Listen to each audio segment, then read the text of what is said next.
blasts fireworks and turns 18 today? Me.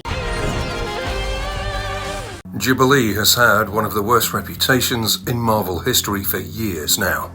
She's the X-Man who makes the bright, colourful fireworks, the teenage mall-shopping, energetic and bubbly sidekick to Wolverine with her bright yellow coat. Well, I'd say that most people, including me, thought that this was her only defining quality for quite some time. You'll get where I'm going here when you see the reality that I'll soon present.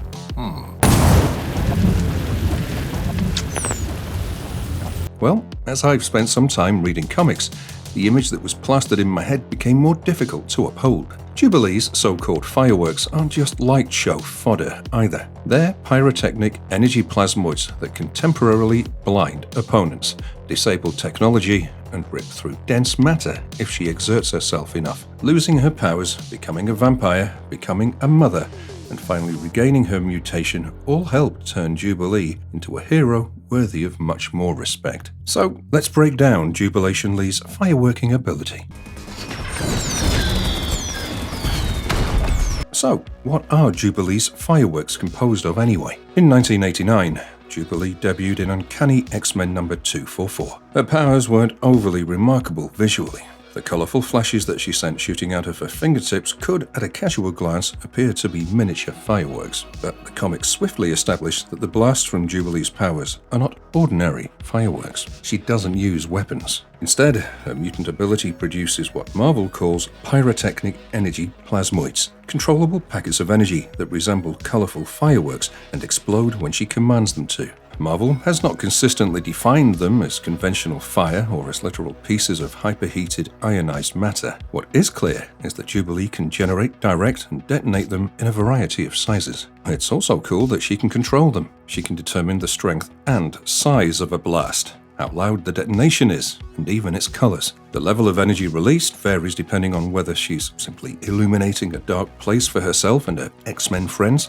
temporarily blinding an opponent, or destroying enemy technology. Several handbooks and comics have suggested that the theoretical limit of her powers could allow her to detonate matter at a subatomic level. That doesn't mean that she was casually capable of nuclear-level explosions as a teenager. It means characters such as Emma Frost believed that Jubilee possessed enormous untapped potential that she was psychologically unwilling to use. It's Jubilee's internal anatomy that makes her so interesting. Her mutation is not merely about producing fireworks. It's about generating and manipulating unstable energy plasmoids, while the pretty light show is simply what everybody notices first. How is Jubilee able to create and direct these energy blasts? So, where does this energy come from? Well, that's where the comic books get a little hazy. We don't have a handy little biological chart of Jubilee's exact mutation in a Spider-Man-style infographic. Marvel normally states that her body generates pyrotechnic energy plasmoids, but it hasn't provided a consistent scientific description of the precise biological process involved. Therefore, it's safer not to claim that she converts one particular form of biological energy into plasma,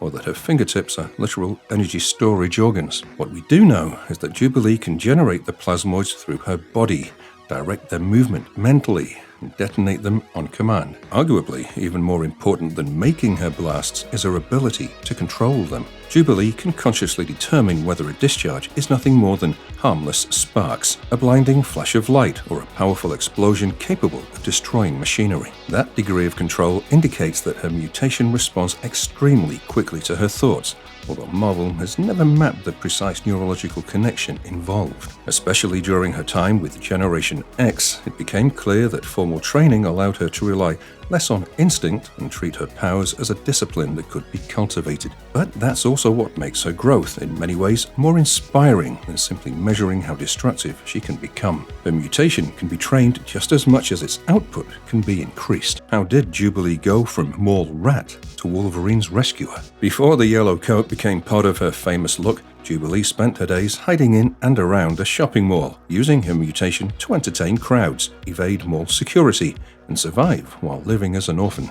Jubilee had been the daughter of wealthy Chinese immigrant parents living in Beverly Hills. Both of her parents were killed by criminals in what initially appeared to be a car accident. After losing her home and financial security, Jubilee eventually hid inside the Hollywood Mall, sometimes identified in later summaries with the Beverly Center. Now, she didn't live in an abandoned shopping center. The mall was active, and she survived by hiding from security, stealing what she needed, and performing small pyrotechnic shows for customers. During Uncanny X-Men number 244, she encountered Dazzler, Psylocke, Rogue, and Storm, and secretly followed the women through Gateway's portal to the X-Men's base in the Australian outback. Later, in Uncanny X-Men number 251, Jubilee witnessed the Reavers capture and torture Wolverine. They crucified him on an enormous X-shaped structure outside their base. After the Reavers abandoned him, Jubilee freed Wolverine and took him to the hidden chambers where she'd been living beneath the X-Men's former headquarters. She cared for him while he recovered and helped him escape when the Reavers began searching for them. Jubilee showed courage and quick thinking during their escape, often relying more on distractions and timing than direct offensive power. That was something Wolverine and the X-Men would come to appreciate about her. When did Jubilee's fireworks go from cute to scary? Jubilee's mutant powers came with an unfortunate reputation for years. Bright, colourful, and seemingly little more than fireworks. Even Jubilee herself seldom used them for much more than distracting an enemy or creating an opportunity for another hero to strike. But that changed dramatically in the pages of Uncanny X-Men number 258. Jubilee, Psylocke, and Wolverine were caught up in a confrontation involving the Mandarin and the Hand. When Jubilee was shown what appeared to be Wolverine's dead body, her grief and rage caused her powers to flare out of control. Instead of a typical burst of colourful light, she released an enormous explosion that destroyed a significant portion of the Mandarin stronghold. Uncanny X-Men number 258 allows Jubilee's stunned reaction to sink in. She was as surprised as everyone else that she could produce that kind of damage. An atom didn't literally flip inside Jubilee's body, and no sudden secondary mutation took place overnight. What that moment showed was that Jubilee could generate far more energy than she'd ever willingly allowed herself to use. The limitation wasn't proven to be entirely physical. Jubilee was frightened of losing control and killing someone, and later stories explored that psychological restraint. Uncanny X-Men number 258 was one of the first times her colourful bursts were presented as something capable of drastically changing the landscape of a battle. Jubilee and the readers began to understand the true danger of her mutation. How does Jubilee actually fight when her powers appear to be pretty party tricks? The thing is, well, Jubilee is kind of hilarious when you think about it, because the instant that you dismiss her and think, oh, it's just that girl who does lights, you've already made the fight easier for her. She completely understands what people think of her. Some goofy teenager who blows bubblegum, makes jokes, and makes things explode using glitter. And the best part is that she uses that misunderstanding. While her teammates worry that she's the one who will need a bandage or three, she's already setting up the fight in her own way. Rather than simply attacking head-on, Jubilee focuses on precision and uses her powers to keep opponents confused. Her bursts can function like flashbangs, momentarily blinding and disorienting enemies before she targets weapons, vision receptors, electronics, or part of the battlefield. Regardless of which incarnation you're looking at, her power set often allows her to force an opponent to fight on her terms. That's also one reason she works so well alongside Wolverine. She can daze an opponent, disrupt their vision, and drag their attention in another direction, creating an opening for Logan's particular brand of brutal efficiency. This tactical use of her powers can be found throughout her comics history, including Generation X and in adaptations such as X-Men 97, where her powers are increasingly used to control the flow of battle. Remember when Jubilee went head-to-head against DC's Boy Wonder? Crossovers are already pretty bonkers. Batman punching Captain America, Superman fighting the Hulk.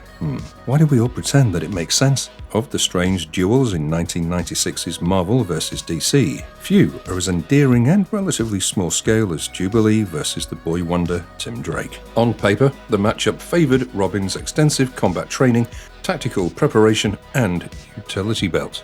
Jubilee had her plasmoids, agility, and the street smarts of someone who had survived alone before ever joining the X-Men. However, the published fight didn't show Jubilee overwhelming him with an unstoppable field of plasmoids. Robin distracted her by leaving his cape as a decoy, approached from behind and restrained her with his grappling line. He won without directly striking her, Their battle also became entangled with a brief romantic attraction between the two characters. Therefore, the fight is less a demonstration that Jubilee could overpower Robin, and more of an example of two clever young heroes attempting to outmaneuver each other. Jubilee's powers were dangerous, but Tim recognized that engaging them directly would have been a bad idea. How did Generation X alter Jubilee's mutant anatomy? Something I hadn't given nearly enough credit to before Generation X was how Jubilee's understanding of her mutation changed. Up until this point, Jubilee had largely learned through experience. From hiding from mutant hunters to evading the Reavers and traveling with Wolverine, she learned primarily by being thrown into life or death situations and somehow surviving them. Generation X, number 1, changed that, transforming Jubilee from a reactive survivor into a formal student. It placed her at the Massachusetts Academy with Emma Frost, Banshee, and a group of other young mutants. Her powers were no longer simply about making something go boom when the situation demanded it. They were about producing the exact result that she wanted reliably and with increasing effectiveness. She trained her stamina, accuracy, output, and control. The story suggested that she hadn't necessarily lacked raw power from the beginning. She had lacked training, confidence, and a willingness to accept how dangerous that power could become. More than her physical growth, her entire attitude towards herself changed.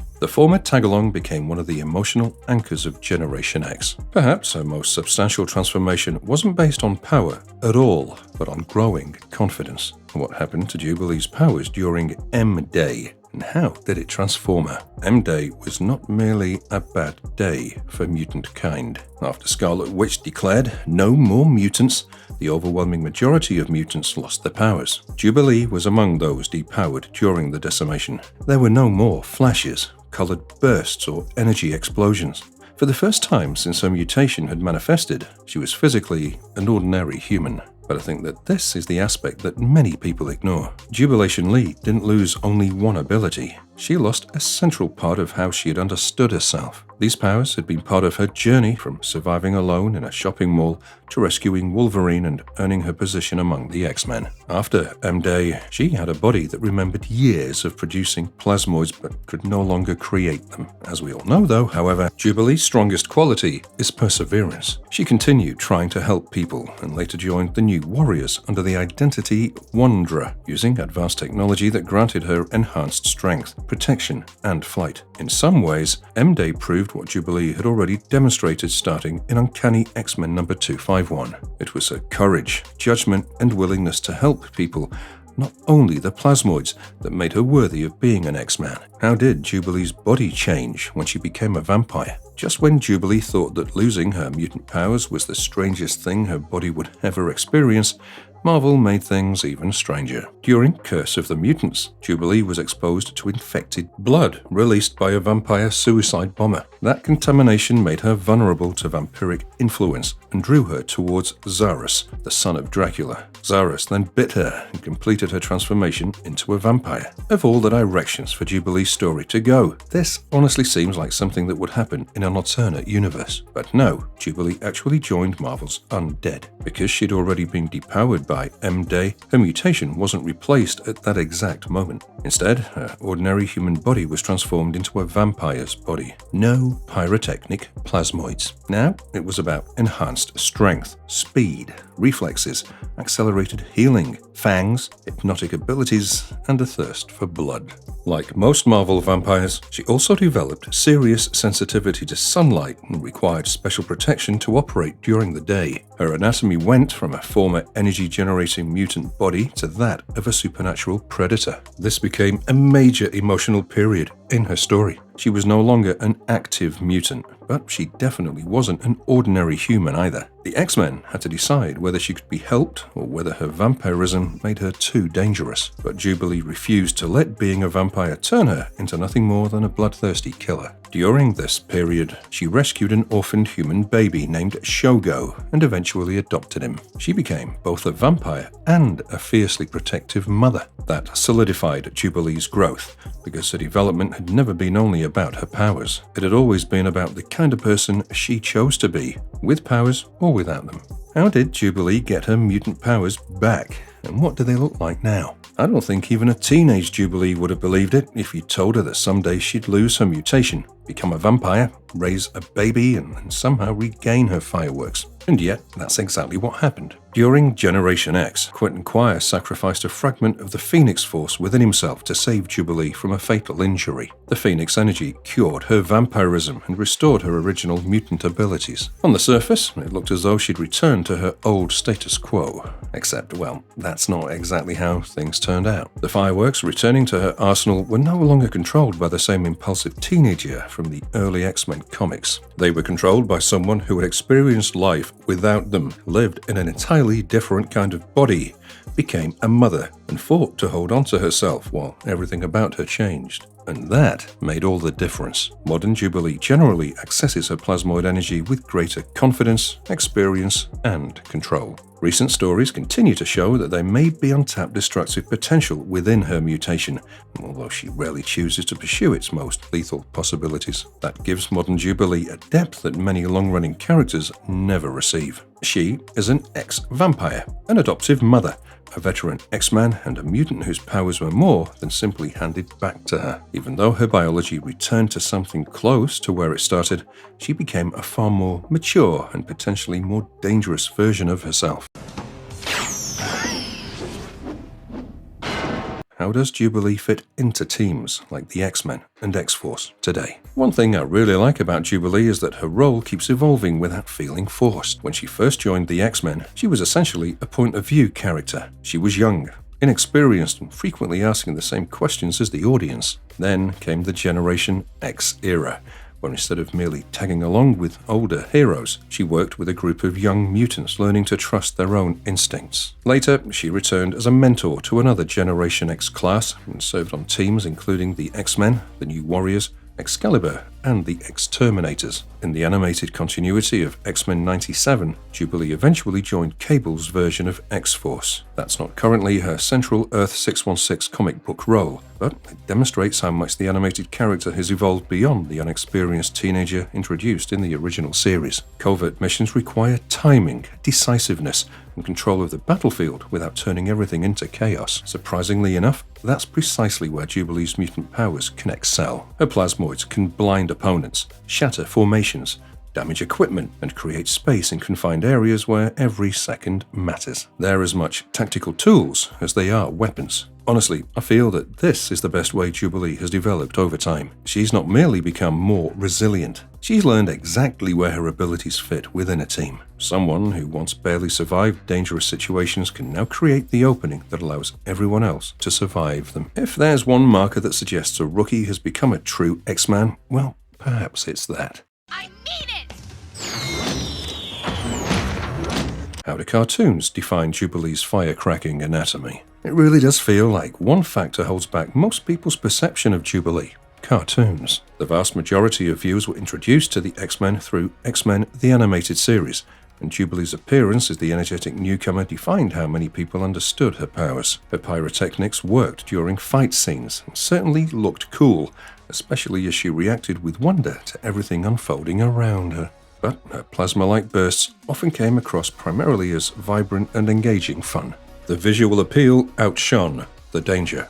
That began to change with X-Men 97. Instead of remaining an untrained bystander unable to keep up with the heroes, Jubilee became more experienced, self-possessed, tactical, and formidable. The series gave her opportunities to demonstrate how dangerous and versatile her powers could become. But even that portrayal naturally focused on the explosions. Cartoons rarely have enough time to explore everything that happens after the sparks fly and the smoke clears. The comics showed how life-changing events such as M-Day, vampirism, adopting Shogo, mentoring young mutants, and regaining her mutation altered Jubilee's body and identity. That, to my mind, was always the more fascinating part. When you really scratch beneath the surface and examine what makes up Jubilee, well, perhaps even the fireworks are secondary. Behind the colourful plasmoids is a mutant who's experienced an entire career's worth of physical and emotional transformations and survived them all. She saved Wolverine before becoming an X-Man, discovered that her powers could demolish a stronghold, lost everything on M-Day, lived as a vampire, became a mother, and eventually regained the mutation she'd first manifested as a child. Her powers were never just about flashy fireworks. They were about her refusal to go out, no matter what happened. What do you think? Is Jubilee one of Marvel's most overlooked mutants? Which mutant's anatomical structure should we tear apart next? Tell us below. And as usual, like and subscribe. And I'll see you next time.